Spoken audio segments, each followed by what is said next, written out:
அத்தனை பேரும் அல்லும்படி 6 முதல் 60% வரை ஆடி தள்ளுபடியுடன் super Saravana stores, Chennai, Madurai, Kovai. Opinion Tamil பார்வையாளர் அனைவருக்கும் வணக்கம். நான் உங்கள் யாசேர். நீட் தேர்வுக்கு எதிராக மாணவர்களும் இளைஞர்களும் தலைநகர் டெல்லியில் ஜந்தர் மந்தரில் ஒரு அகிம்சை போராட்டத்தை நடத்திட்டு வந்தாங்க. இந்த அகிம்சை போராட்டத்தில் அந்த கலந்து கொண்ட மாணவர்கள் மீது ரொம்ப கொடூரமான முறையில் டெல்லி காவல்துறையும் துணை இராணுவ படையும் இன்னும் முகம் தெரியாத சில கும்பல்களும் உள்ள போயிட்டு தாக்குதல் என்பது நடத்தி அந்த மாணவர்களை இளைஞர்களை ரத்தம் சிந்த வச்சிருக்கிறாங்க. இப்படிப்பட்ட ஒரு கொடூர சம்பவத்தை இந்தியாவில் இருக்கக்கூடிய எல்லா கட்சிகளுமே தங்களுடைய கண்டனத்தை பதிவு பண்ணியிருக்கிறாங்க. ரெண்டு கட்சியை தவிர, ஒன்று பிஜேபி, இன்னொன்று தாவேகா. கண்டிக்காம கடந்து போயிருந்தா கூட பரவாயில்ல, அந்த மாணவர்கள் போராட்டத்தை, அந்த இளைஞர்களுடைய போராட்டத்தை கொச்சைப்படுத்தும் விதமாக விஜயுடைய தாவேகா கட்சியுடைய ஐடி விங் ஒரு அறிக்கையை வெளியிட்டிருக்கிறாங்க. அப்படி அந்த அறிக்கையில அந்த போராட்டத்தை தாவேகா எப்படி கொச்சைப்படுத்தி இருக்கிறாங்க, இப்படி கொச்சைப்படுத்திய தாவேகா குறித்தும் விஜய் குறித்தும் இந்த போராட்டத்தை ஒருங்கிணைக்கக்கூடிய சிஜேபி கட்சியுடைய தலைவராக இருக்கக்கூடிய அபிஜித் தீப்கே கிட்ட ஒரு கேள்வி கேட்கிறாங்க. அதற்கு விஜய்க்கு தரமான பதிலடியை அவர் கொடுத்திருக்கிறார். இது மட்டுமல்ல, தனிப்பட்ட முறையில் விஜய்க்கு மிகப்பெரிய ஒரு பாடத்தையே புகட்டி இருக்கிறார் அபிஜித் தீப்கே. அப்படி என்ன பாடத்தை புகட்டினார் இந்த வீடியோவில் ஆதாரத்தோடு பார்க்கலாம். இந்த வீடியோவை முழுமையாக பாருங்கள். மறக்காமல் அவருடைய ஒப்பீனியன் தமிழ் சேனலை சப்ஸ்கிரைப் பண்ணிக்கோங்க.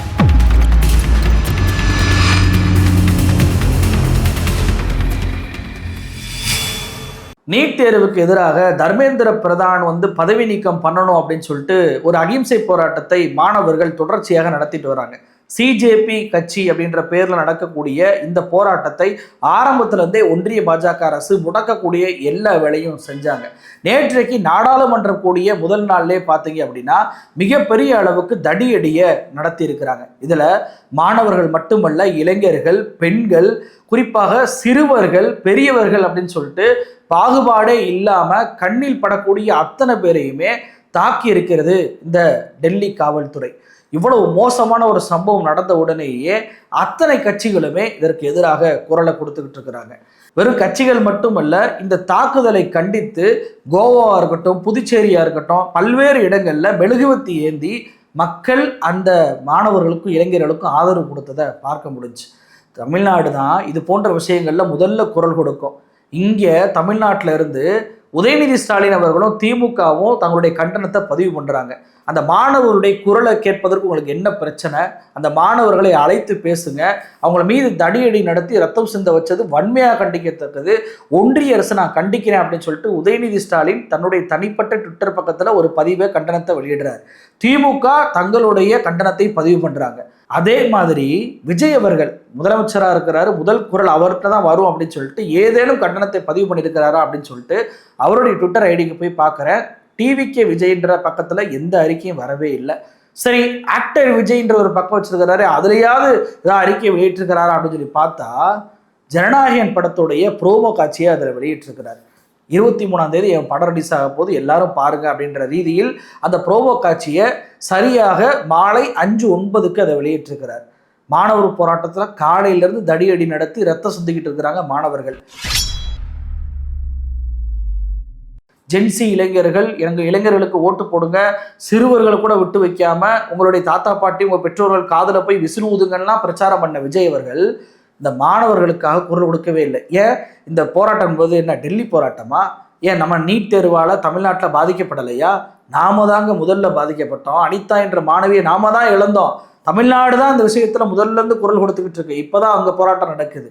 அப்படிப்பட்ட தமிழ்நாட்டில் இருந்து கொண்டு ஜனநாயகன் படத்துடைய ப்ரோமோவை வெளியிடும் முதலமைச்சர் இந்த போராட்டம் குறித்து, இந்த ஒன்றிய அரசுடைய தாக்குதல் குறித்து ஒரு வார்த்தை கூட விடவே இல்லை. சரி, இவங்க கட்சியாவது ஏதாவது விட்டுருக்கா அப்படின்னு சொல்லி பார்த்தா அந்த கட்சியும் எந்த அறிக்கையும் வெளியிட. ஆனால் உதயநிதி ஸ்டாலின் அவர்கள் ஒரு அறிக்கையை இப்படி வெளியிட்டாரு, திமுக கண்டனம் தெரிவிச்சிருச்சு அப்படின்னு நம்மளையும் அடுத்து கேட்பாங்க என்பதற்காக டிவிக்கு ஐடி விங் சார்பாக ஒரு அறிக்கையை வெளியிடுறாங்க. அந்த ஐடி விங் வெளியிட்டது அறிக்கைன்னு நான் சொல்ல மாட்டேன், என் வாயால் அந்த வார்த்தையை நான் பயன்படுத்த மாட்டேன். அவலம் அவமானம் அப்படின்னு வேணா சொல்லலாம். அந்த அளவுக்கு இந்த போராட்டத்தை கொச்சப்படுத்தியிருக்கு இந்த டிவிக்கு ஐடிவி. விஜயுடைய ஒப்புதலின் பேரில் தான் அதை வெளியிட்டாங்களான்னு தெரியல. அந்த அறிக்கை உங்களுக்கு காட்டுறேன் பாருங்க. இதில் பார்த்தீங்கன்னா தெரியும், நீட் தேர்வு குளறுபடிகளை கண்டித்தான். நீட் தேர்வுலனா குளறுபடியை நடக்குது, முறைகேடுன்னு சொல்லி அந்த வார்த்தையை பயன்படுத்துறது உங்களுக்கு என்ன பிரச்சனை இருக்கு? அதென்ன குளறுபடி? ஏன் அந்த வார்த்தையில் கூட ஒரு கனமான கடினமான வார்த்தையை, கண்டனம் தெரிவிக்கக்கூடிய வார்த்தையை நீங்க பயன்படுத்த மாட்டீங்களா? நீட் தேர்வில் நடக்கக்கூடிய ஊழல்னு சொல்லுங்க, நீட் தேர்வில் நடக்கக்கூடிய முறைகேடுன்னு சொல்லுங்க, இல்லை முறைகேடான நீட் தேர்வுன்னு சொல்லுங்க.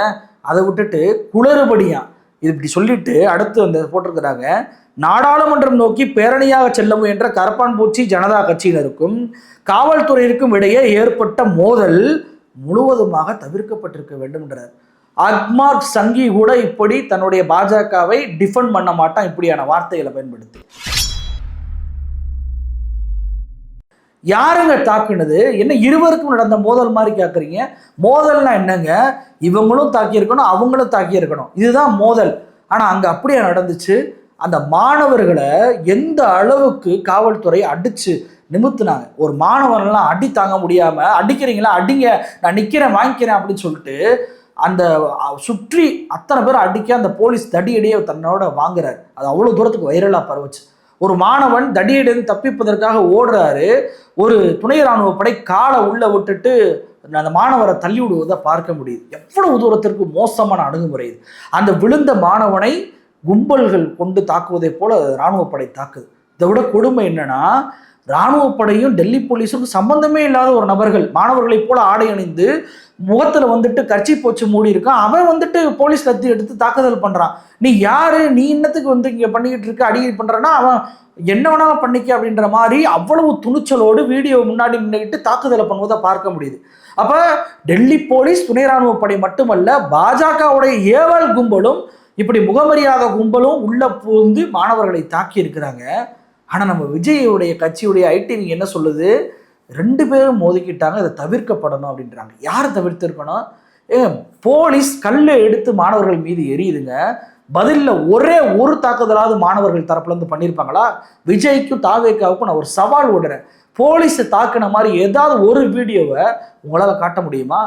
எந்த அளவுக்கு இந்த மாணவர்கள் அகிம்சை முறையில் போராடி இருக்கிறாங்க அப்படின்னா, போலீஸ் தன்னை தாக்கின போலீஸ் மார்ச் பண்ணி போயிட்டு இருக்கிறாங்க, எழுந்து நின்று கைதட்டி அனுப்பி வைக்கிறாங்க.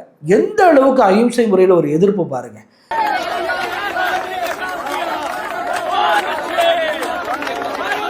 என்னதான் நீ தாக்குன, பரவாயில்ல நீ போ, நான் கைதட்டுறேன், நீ நல்ல பண்ணி செஞ்சிருக்கிற, எங்களை அடிச்சுட்டேல, உனக்கு சந்தோஷமா அப்படின்ற மாதிரி மனதிற்குள் குத்துவதை போல அகிம்சை முறையில் என்ன மாதிரியான அகிம்சை?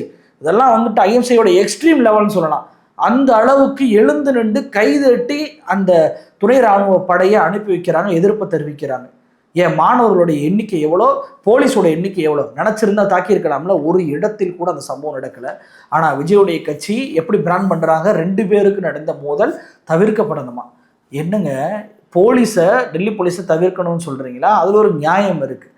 மாணவர்களையும் அதில் சேர்த்து இருதரப்பு மோதலாக மாற்றி இந்த போராட்டத்தையே கொச்சைப்படுத்தும் விதமாக, மழுங்குபடுத்தும் விதமாக இப்படிப்பட்ட வார்த்தைகளை பயன்படுத்துறீங்களே. விஜய், உங்களுடைய ஒப்புதலின் பேரில் தான் இந்த அறிக்கை வெளியாச்சா? இதுக்கு நீங்கள் அதை வெளியிடாமல் இருந்திருக்கலாம் விஜய். இவ்வளவு கேவலமாக ஒரு மாணவர்களை கொச்சைப்படுத்தவே முடியாது விஜய். அப்போ தமிழ்நாட்டிலிருந்து ஒரு குரல், வலுவான குரல் அரசின் சார்பாக வரும்னு பார்த்தா, முதலமைச்சர் ஒரு பக்கம் ஜனநாயகன் படத்துடைய வீடியோவை வெளியிட்டிருக்கிறார், இன்னொரு பக்கம் பார்த்தீங்க அப்படின்னா இந்த தாவேக்காவுடைய ஐடிவிங் கொச்சைப்படுத்தி பாஜகவுக்கு ஆதரவாக, பாஜகவை நாங்கள் ஒருபோதும் எதிர்க்க மாட்டோம் அப்படின்ற மாதிரி ஒரு அறிக்கையை வெளியிடுறாங்க. சரி, விஜய் கட்சியினராவது ஏதாவது டூல் கிட் மாதிரி, ஏன்னா விஜயை பொறுத்த வரைக்கும் பார்த்தீங்கன்னா அவர் வந்து கர்நாடகாவில், தெலுங்கானாவில், ஹிந்தி பேசக்கூடிய மாநிலங்களில் இதிலெல்லாம் பிரபலமாக இருக்கக்கூடிய பேஜஸில் விஜய் அதை செய்தார் இதை செய்தார்னு பிரபலப்படுத்தி பிம்பப்படுத்தினா பதிவு போடுவாங்கல்ல, அப்படி ஏதாவது ஒரு பதிவாவது இந்த போராட்டத்துக்கு ஆதரவாக வந்திருக்கா அப்படின்னு கேட்டால், இந்த விஜயுடைய ரசிகர்கள்லாம் எதை பற்றி பேசுகிறாங்க தெரியுமா? ஜனநாயகன் படத்திற்கு சர்டிஃபிகேட் கொடுத்துட்டீங்க, என்னுடைய குழந்தையை நான் எப்படி படத்து கூட்டிகிட்டு போவேன்னு சொல்லிட்டு அதை வைரல் பண்ணிக்கிட்டு இருக்கிறாங்க தாவேக்காவுடைய ஆதரவாளர்கள். எந்த அளவுக்கு இந்த கட்சி எதை பற்றி பேசணுமோ அதை பற்றி பேசாமல் மாற்றி பேசி பாஜகவை காப்பாற்றுது பாருங்க. இதை விட ஒரு கொடுமை இருக்க முடியுமா? இதெல்லாம் சிஜேபி கட்சிக்கு தெரியாது, அந்த மாணவர்கள், டெல்லி இருக்க மாணவர்களுக்கு தெரியாதுன்னு நினைக்கிறீங்களா? அந்த மாணவர்களுக்கு தெரியுங்க.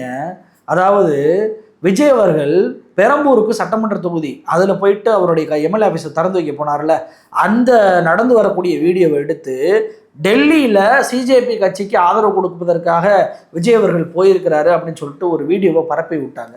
இதெல்லாம் அங்கே இருக்கக்கூடிய இளைஞர்களுக்கு மாணவர்களுக்கு தெரியும் அது ஃபேக் நியூஸ்ன்னு. ஒரு பையன் இந்த போராட்டத்தை ஒருங்கிணைக்கக்கூடிய சிஜேபியுடைய தலைவராக இருக்கக்கூடிய அபிஷேக் தீப்கேட்ட போய் கேட்குறான், தளபதி விஜய் உங்களுக்கு ஆதரவு கொடுத்துருக்காரு, நேரில் வந்தாராமே, எப்படி பார்க்குறீங்க அப்படின்னு சொல்லும்போது ஒரு துரும்பை கூட மதிக்கலை. அந்த வீடியோ காட்டுறேன் பாருங்க. अभिजीत सर, वो हमने सुना विजय थलापति आ रहे हैं, ऐसा सच है क्या? अभी न्यूज़ है थलापति आएंगे हम, मतलब ऐसे सपोर्ट करने. பார்த்தீங்களா எந்த அளவுக்கு விஜய் அவர்களுடைய ஃபேக் நியூஸ் அந்த மாணவர்களை பாதிச்சிருந்தா பதிலே சொல்லாம அந்த சிஜேபி கட்சியுடைய தலைவராக இருக்கக்கூடிய அபிஜித் தீப்கே அவர்கள் திரும்பி இருப்பார், வேற விஷயத்துல கவனம் செலுத்தி இருப்பார். இதுதான் விஜயுடைய லட்சணம். இதுதான் அந்த மாணவர்கள் விஜயை நோக்கி இருக்கக்கூடிய அந்த பார்வை. நான் விஜயை பார்த்து சிம்பிளா கேட்குறேங்க. அதாவது அண்ணா ஹசாரே போராட்டம் பண்ணும்போது உண்ணாவிரதம் இருக்கும்போது டெல்லிக்கு போனீங்கல்ல, முதல் ஆளாக போய் அவருக்கு ஆதரவு கொடுத்தீங்க, அந்த மேடையிலே ஏறி மைக்க பிடிச்சி பேசுனீங்க ஊழலுக்கு எதிராக. இன்னைக்கு இந்த மாணவர்கள் நீட் தேர்வுக்கு எதிராக போராடுறாங்களே, உங்களுக்கு டெல்லிக்கு போக எவ்வளவு நேரம் ஆகும்? திமுக சார்பாக ஆராசா போனார், போய் சந்திச்சாரு, ஆதரவு கொடுத்தாரு, இந்த மேடையிலே பேசினாரு, எங்களுடைய ஆதரவு உங்களுக்கு இருக்குன்னு சொன்னார். தமிழ்நாட்டில் மட்டுமல்ல இந்தியாவில் இருக்கக்கூடிய நிறைய கட்சிகள் ஆதரவு கொடுத்துருக்குறாங்க. உங்களுடைய கட்சி மட்டும் ஏன் ஆதரவு கொடுக்கவே இல்லை? உங்களுடைய கட்சியின் சார்பாக ஒரு ஆதரவு கூட டெல்லிக்கு அனுப்பி அந்த மாணவர்களுடைய போராட்டத்துக்கு ஆதரவு கொடுத்துக்கலாமே, ஏன் கொடுக்கல? அப்போ அந்த அளவுக்கு பாஜகவுக்கு எதிராக போராட்டம் பண்ணாங்கன்னா அவங்களுக்கு ஆதரவு கொடுக்க மாட்டேன். இதுவே திமுகவுக்கு எதிராக போராட்டம் பண்ணாங்கன்னா முதல் ஆளாக பறந்து போயிருப்பேன். இதே காங்கிரஸுக்கு எதிராக அண்ணா ஹசாரே மாதிரி போராட்டம் பண்ணால் முதல் ஆளாக போயிருப்பேன். ஆனால் எங்கள் பாஸ் பிஜேபி எதிர்த்து பண்ணீங்கன்னா நான் போக மாட்டேன் அப்படின்றதான் இந்த தாவேக கட்சியுடைய நிலைப்பாடா? இந்த சிஜேபி கட்சியுடைய தலைவராக இருக்கக்கூடிய அபிஜித் தீப்கே அவர் வெறுமன விஜய் கொஸ்டினை மட்டும் அவாய்ட் பண்ணணுங்க. விஜய்க்கு ஒரு கரூர் சம்பவம் நடந்துச்சு தெரியுமா, அதில் மிகப்பெரிய பாடத்தை போட்டு இருக்கிறார். கரூர் சம்பவத்தில் விஜயோடைய நடைமுறை எப்படி இருந்துச்சு? சம்பவம் தன் கண் முன்னாடி நடக்க போதும் கூட பாட்டிலுக்கு 10 ரூபா அப்படின்னு சொல்லி பாட்டு பாடினார். ரொம்ப எக்ஸ்ட்ரீமாக போன உடனேயே வாகனத்தை எடுத்துக்கொண்டு கிளம்பி பத்திரிகையாளர்கள் 30 பேர் இறந்துட்டாங்கன்னு சொன்ன போதும் கூட ஏர்போர்ட்டில் திருச்சி ஓடினவர் தான் விஜய். வீட்டில் போயிட்டு ஒளிந்து கொண்டு பல நாட்களுக்கு பிறகு என்ன சிஎம் சார் என்னை எது வேணாலும் பண்ணுங்க, என் தொண்டர்களை விட்டுருங்க அப்படின்னு சொல்லிட்டு அப்படியே திமுக மீது பழிய போட்டார், ஸ்டாலின் அவர்கள் மீது பழிய போட்டார். கரூருக்கு போகும்போது மட்டும் ஏன் அது நடக்குது அப்படின்னு சொல்லிட்டு செந்தில் பாலாஜி மீதும் பழிய போட்டார். ஏன் இன்னைக்கு சிஎம் ஆன பிறகும் கூட கரூர் சம்பவத்தில் எனக்கு எந்த ஒரு தொடர்பும் இல்லை, எல்லாமே ஸ்டாலின் சார் தான் காரணம், ஏன் மேலே பழிய போடுறாங்க. இப்படி கரூர் சம்பவத்திற்கு அக்கௌண்டபிலிட்டி எடுக்காமையே விஜய் அவர்கள் தொடர்ச்சியாக பேசிக்கிட்டு இருந்ததை நம்ம பார்த்தோமா இல்லையா? இங்கே சிஜேபி கட்சியுடைய தலைவராக இருக்கக்கூடிய அபிஜித் தீப்கே சரியான படம் போட்டிருக்கிறார் விஜய். இதை பார்த்தாவது விஜய் திருந்தனுங்க. அவர் என்ன பதிவு போட்டிருக்காரு அப்படின்னா, அதாவது என்னுடைய சப்போர்ட்டர்ஸ் எல்லாத்துட்டையுமே மன்னிப்பு கேட்குறேன் அப்படின்னு சொல்லிட்டு முதல் எடுத்தோடனே மன்னிப்பு கேட்ட ஆரம்பிக்கிறார். ரொம்ப குறிப்பாக டெல்லி போலீஸ், அதுவும் அந்த ஆண் போலீஸ்கள் பெண்கள் என்றும் பாராமல் அந்த பெண்களை அடித்து துன்புறுத்தி ரத்த சிந்த வச்சிருக்கிறாங்க. அந்த பெண்கள் கிட்ட நான் மன்னிப்பு கேட்டுக்கிறேன்.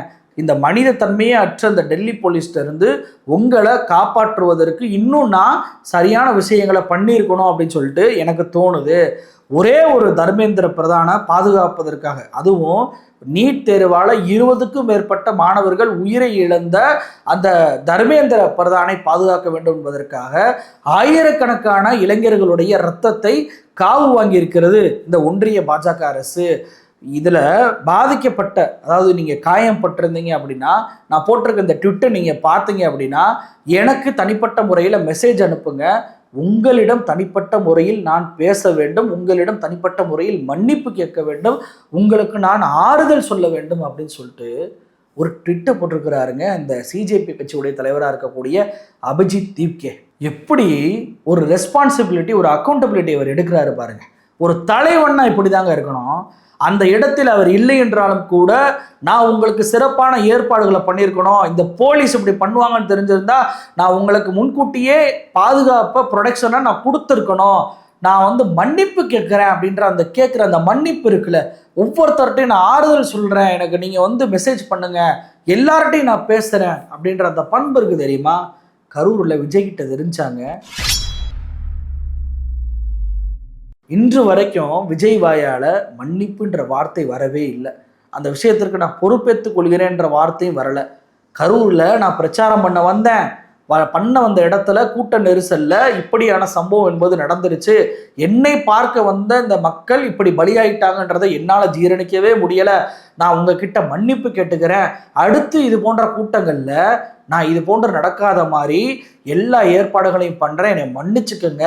நான் உங்கள்கிட்ட ஒவ்வொருத்தர்கிட்டையும் ஒவ்வொரு குடும்பத்திட்டையும் ஆறுதல் சொல்ல விரும்புகிறேன், பேச விரும்புகிறேன், என்னை மன்னிப்பு கேட்க விரும்புகிறேன் அப்படின்னு சொல்லி விஜய் அவர்கள் ஸ்டேட்மெண்ட் கொடுத்துருந்தாருன்னு வச்சுக்கோங்களேன். அவர் தலைவன் அப்படின்னு சொல்லலாம். ஆனால் விஜய் அவர்கள் என்ன செய்கிறாரு, இன்று வரைக்கும் ஸ்டாலின் என் மீது பழியை போட்டார், செந்தில் பாலாஜி தான் காரணம், கரூரில் வந்து திமுக சதி பண்ணது, போலீஸை வச்சு அடிச்சுட்டாங்க, போலீஸே நாடகம் பண்ணி என்னை உள்ளே வந்து இழுத்து விட்டுட்டாங்க, என்னமா நாடகம் பண்ணீங்க அப்படின்னு சொல்லி எவ்வளவு தூரத்திற்கு அந்த பாதிக்கப்பட்ட மக்களை கொச்சைப்படுத்தணுமோ அந்த அளவுக்கு கொச்சைப்படுத்துறார் விஜய். முதலமைச்சர் விஜய், நீங்கள் இந்த பையன் இருக்கான்ல, சின்ன பையன் அபிஜித் தீப்கே, அந்த பையன்கிட்ட இருந்து பாடம் கற்றுக்குங்க.